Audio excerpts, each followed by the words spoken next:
इसे नोट कर लीजिए, ठीक है। गुजरात का महत्व हमीर देव खिलजी विवाद, ठीक है। और उसके अलावा राणा रतन सिंह, खिजर खान कौन था, राजपूत और खिलजियों की शर्त क्या थी, खिलजी की क्या शर्त थी राजपूतों को राज करने के लिए, इन सब पे आप डिस्कस करेंगे इस वीडियो में। तो आइए देखते हैं सबसे पहले गुजरात का महत्व। जो सल्तनत काल था जिसमें ये आपके तुगलक आते हैं, जिसमें आपके ये खिलजी आते हैं, उस समय गुजरात का इम्पोर्टेंस क्या था। देखिए गुजरात का इम्पोर्टेंस इस नज़रिए से था क्योंकि अगर आप देखें गुजरात का नक्शा तो गुजरात कुछ ऐसे है, भारत से ऐसे लगा हुआ, और इधर क्या है, अरब सागर है, और यहाँ से जा कर के आपको सटे हुए इलाके में ये पाकिस्तान का आज का एरिया मिलेगा, और इधर क्या होता है, अरब कंट्रीज शुरू हो जाती हैं नीचे, ठीक है। तो अरब देश से क्या आते थे, हमारे यहाँ घोड़े आते थे, और उस समय युद्ध में घोड़ों का बड़ा महत्व था, अच्छे घोड़ों का बड़ा महत्व था। तो इस मार्ग से, इस रास्ते से घोड़ों का व्यापार, घोड़ों का आयात बड़ा आसान था, ठीक है। इस वजह से गुजरात जो है बहुत ही इम्पोर्टेंट बंदरगाह था, और अरब से और भी बहुत सी चीज़ें इंडिया में आ पाती थी, जो कि हमारे सेना को, जो हमारे सुल्तान हुआ करते थे पहले के, उनकी सेना को मजबूत बनाने के लिए, साथ में अरब से आने वाली बहुत सी अच्छी अच्छी चीज़ें, वहाँ के जो है कलाकार, ये लोग भी काफ़ी आराम से आयात किए जा सकते थे, और साथ ही इंडिया से जो सामान अरब देशों के साथ रिलेशन बनाए रखने के लिए जो ज़रूरी होते थे उनका निर्यात भी किया जा सकता था। और मुख्य रूप से गुजरात इसलिए महत्वपूर्ण था क्योंकि उस रास्ते से अरबी घोड़े, अरब के जो घोड़े थे वो बड़े मशहूर थे, वो बड़े स्ट्रॉन्ग माने जाते थे। तो अरबी घोड़ों का जो आयात होता था वो सबसे मुख्य चीज़ थी, जिसकी वजह से गुजरात का बंदरगाह काफ़ी जो है स्ट्रॉन्ग था, गुजरात का बंदरगाह काफ़ी महत्वपूर्ण था, ठीक है। तो गुजरात का महत्व इसीलिए था, आप उसमें बता सकते हो कि उस समय मंगोलों का जो आक्रमण होता था, अगर कभी क्वेश्चन आता है तो आप ये बता सकते हो, आप ये मेंशन कर सकते हो कि मंगोल जब आक्रमण किया करते थे तो उनकी सेना बड़ी ताकतवर होती थी। यहाँ की सेना को, सुल्तानों की सेना को ताकतवर बनाए रखने के लिए, उसको मंगोलों के कंपैटिबल बनाने के लिए, इनको अपनी सेना में अरबी घोड़े, जो कि अच्छी नस्ल के घोड़े होते थे, उनकी बड़ी ज़रूरत पड़ती थी।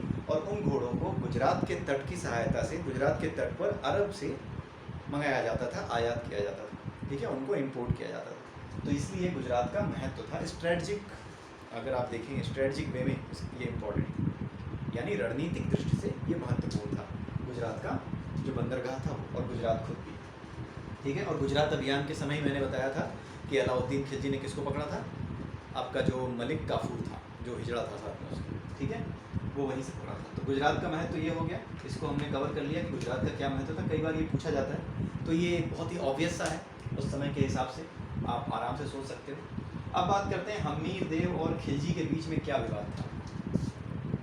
अलाउद्दीन खिलजी के मरने की खबर मैंने पिछले वीडियो में बता दी है, लेकिन हम उसके कुछ और फैक्ट्स पढ़ रहे हैं, उसकी लाइफ के बारे में अब और पढ़ रहे हैं कि यहाँ कहाँ कहाँ से जो चीज़ें इंपॉर्टेंट हैं उनको भी हमें समझ लेना चाहिए, ठीक है। तो हमीर देव और खिलजी के बीच में विवाद हुआ था। हमीर देव कहाँ के थे, राजस्थान में रणथंभौर के थे हमीर देव, ठीक है। हमीर देव और खिलजी में विवाद हुआ, किस वजह से विवाद हुआ।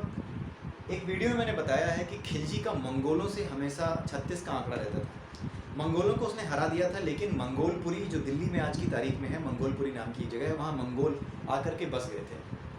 उन मंगोलों ने कई बार समय समय पे अलाउद्दीन खिलजी के विरुद्ध विद्रोह किया।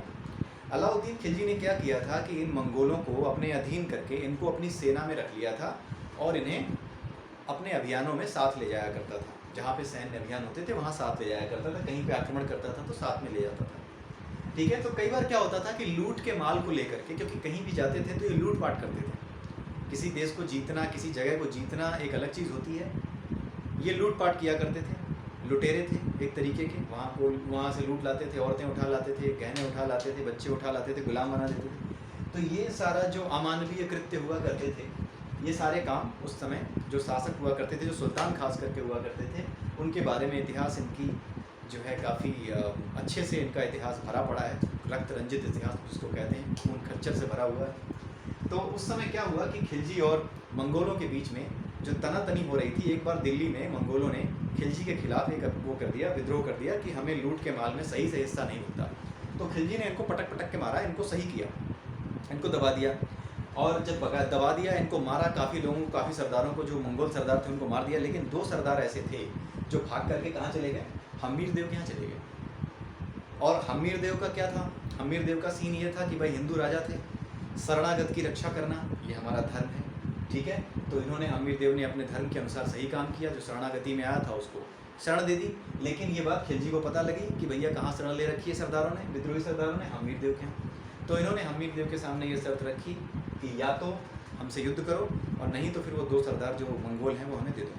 तो खिलजी ने इस वजह से हमीर देव के साथ दुश्मनी मोल ली और खिलजी ने अमीर खुसरो को, अमीर खुसरो उसका एक शायर था उसके दरबार में, अलाउद्दीन खिलजी के, उसको कहाँ भेजा, अमीर देव के विरुद्ध रणथंबोर के अभियान में भेज दिया और इस अभियान में खिलजी की जीत हुई।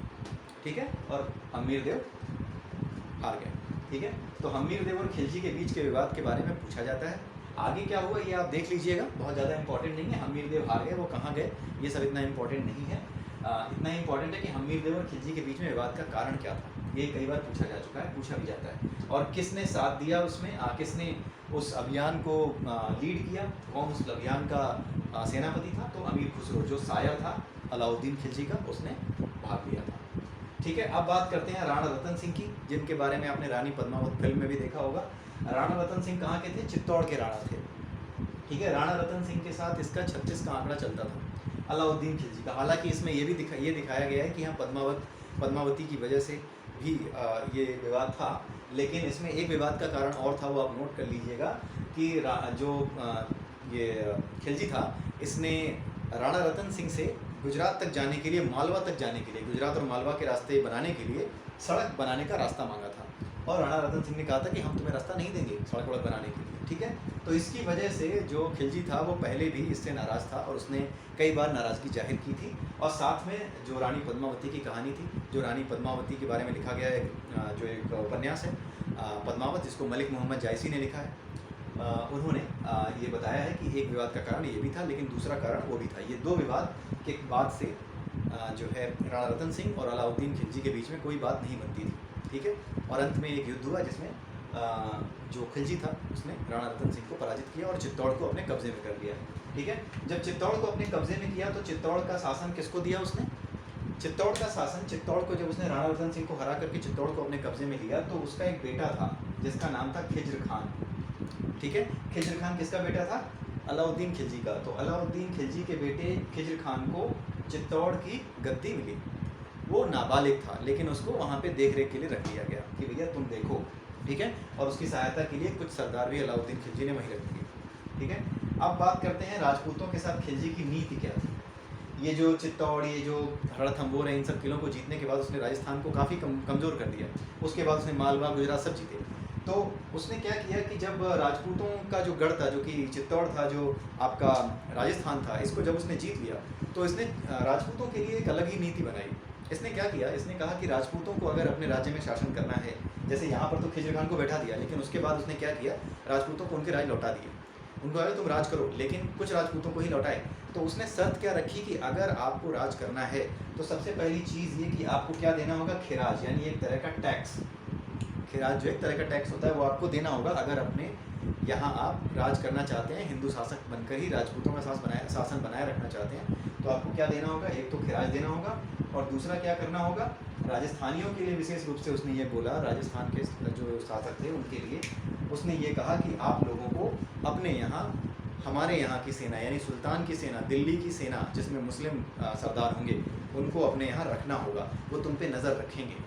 ठीक है, तो इन 2 शर्तों को उसने रखा था खिलजी ने राजपूतों के शासन को लेकर के। तो ये भी कई बार पूछा जाता है कि खिलजी की क्या शर्तें थी राजपूतों को, खास करके राजस्थान के राजपूतों को अपने राज्य में राज्य करने देने के लिए कौन सी शर्तें उसने रखी थी। तो ये 2 शर्तें थी, एक तो खिराज देना होगा और दूसरा क्या होगा, मुस्लिम सरदार उनके राज्य में रखे जाएंगे जो उन पर नज़र रखेंगे कि वो कहीं कोई षड्यंत्र अब दोबारा खिलजी के खिलाफ तो नहीं कर रहे, इसलिए।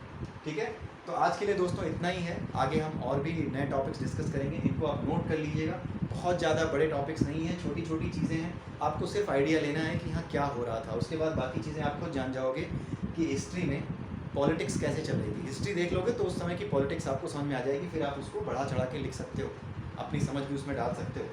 ठीक है, इनके नाम याद रखना, ये महत्वपूर्ण चीज़ें याद रखना, ये बहुत इंपॉर्टेंट है। ये छोटे छोटे कीवर्ड्स हैं, हमीर देव, राणा रतन सिंह, खिज्र खान, राजपूत खिलजी, खिराज।